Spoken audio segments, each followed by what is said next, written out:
De la Nación, don Miguel Hidalgo, héroe polémico, decreto de abolición de la esclavitud, del pago de tributos, fue un documento que definió el rumbo del movimiento. La abolición de la esclavitud. Morelos tenía ideas liberales, escribió los sentimientos de la nación y murió fusilado el 22 de diciembre de 1815. La Constitución de Cádiz fue la primera constitución del México independiente. En noviembre de 1823 se instaló un nuevo Congreso de Gobierno que quedaría dividido en tres poderes: legislativo, ejecutivo y judicial.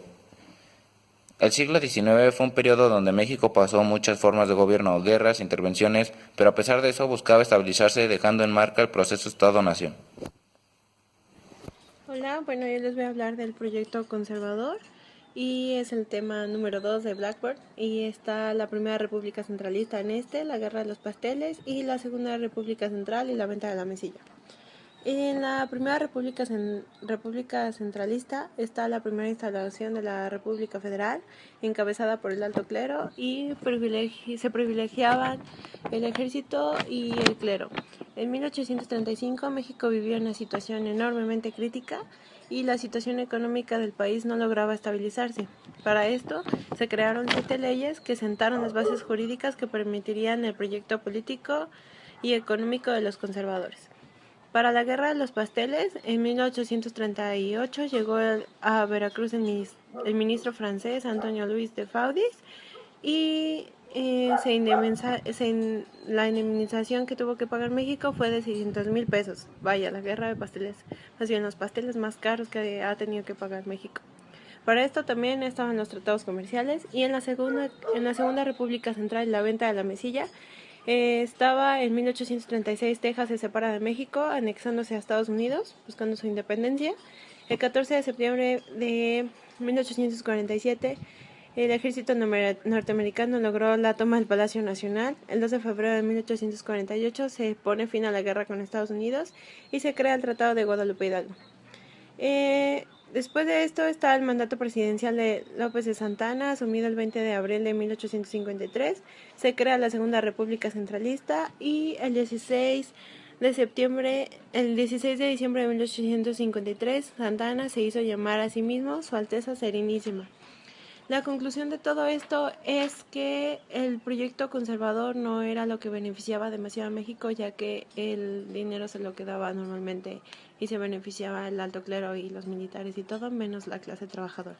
Entonces no era la mejor manera de gobernar a México. Necesitaban buscar más alternativas. Tema 3. Proyecto liberal. La reforma de 1833 de José María Luis Mora y Valentín Gómez Farías. En el proyecto nacional de la instauración del liberalismo existió un personaje de gran importancia, el doctor José María Luis Mora, reconocido como precursor de las leyes de reforma. El interés principal de José María Luis Mora era desacreditar las despensas económicas de las cuales gustaba el clero mexicano. Para 1833, las elecciones favorecieron en la presidencia a López de Santa Anna como presidente. Santa Anna era un militar de gran prestigio en ese momento, y a Valentín Gómez Farías como vicepresidente. Mientras tanto, él era un liberal y el doctor José María Luis Mora, quien se consideró uno de los primeros economistas de México. Mora criticaba la desigualdad de distribución de riquezas del país. Para 1833 se dieron a conocer las reformas liberadas que podían resumirse en 3 grandes rumbos. En materia educativa, que era la primera; la segunda, en asuntos eclesiásticos; y por último, la materia de deuda. La República Federal, que fue de 1846 a 1853, la instauración del federalismo da inicio con un decreto que restauró la Constitución de 1824. Mientras tanto, en el triunfo del liberalismo, que para la segunda mitad del siglo XIX la situación era difícil en México, la confrontación de 2 proyectos de nación habían traído como consecuencia una severa crisis económica. En su interés por la recuperación de la economía, Santa Anna cobró impuestos de manera desmedida, que incluso cobró impuestos por ventanas y los perros de compañía. En 1854, los liberales Ignacio Comonfort, Florencio Villarreal y Juan Álvarez se levantaron en armas en Ayutla Guerrero, abanderados por un plan con el mismo nombre. Desconocían el gobierno de Santa Anna, exigían la elección y el Congreso Constituyente y repudiaban la venta de la mesilla. Juan Álvarez fue nombrado el jefe del Ejército Restaurador Liberal. Mientras tanto, el 5 de febrero de 1857 fue promulgada la nueva Constitución que retomó el pensamiento liberal y reorganizó políticamente la nación bajo el federalismo e introdujo los derechos del hombre. La historia del capitalismo es una referente a partir de la cual podemos comprender mejor la historia de nuestro país. Fue una etapa de crecimiento y expansión del sistema capitalista en todo el mundo, aunque no de manera homogénea para todas las naciones. Las diferencias en el desarrollo económico, social y político de cada país determinaron la subordinación de unas naciones a otras en materia comercial y establecieron un intercambio económico desigual.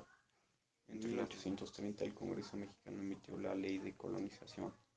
Dicha ley tiene la intención de regular el ingreso de más colonos extranjeros y por otro lado intentaba estimular la migración de mexicanos hacia el norte del país. Separación de Texas. En 1845 el Congreso norteamericano aprobó la anexación de Texas al territorio estadounidense. La guerra en 1846 a 1848. Ante la aprobación de la anexación de Texas a territorios norteamericanos, Estados Unidos exigió además de la anexación de Coahuila y la venta de Nuevo México y California, generando así uno de los conflictos bélicos más injustos de la historia de nuestra nación. La invasión norteamericana continuó ante la negatividad de México de aceptar las condiciones impuestas por Estados Unidos. El 14 de septiembre de 1847, los invasores tomaron el Palacio Nacional. El 2 de febrero de 1848, el gobierno mexicano firma los tratados Guadalupe Hidalgo, los cuales pusieron fin a la guerra y ocasionaron que México perdiera más de la mitad de su territorio.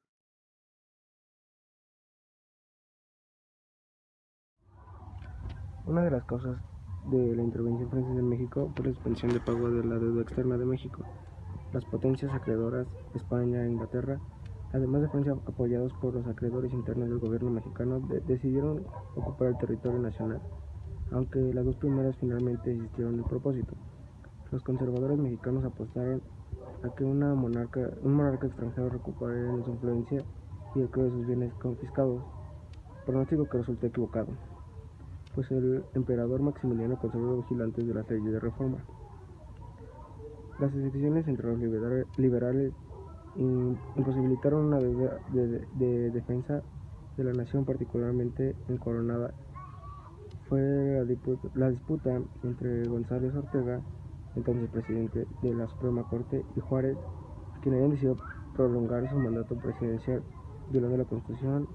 El general Zacatecano quiso evitar la división más profunda del Partido Liberal y marchó a los Estados Unidos, desde donde convocó a un gobierno en el exilio. El hecho provocó que Juárez lo sometiera a un proceso. Los liberales organizaron la resistencia contra los franceses y conservaron el control del Estado hasta febrero de 1864.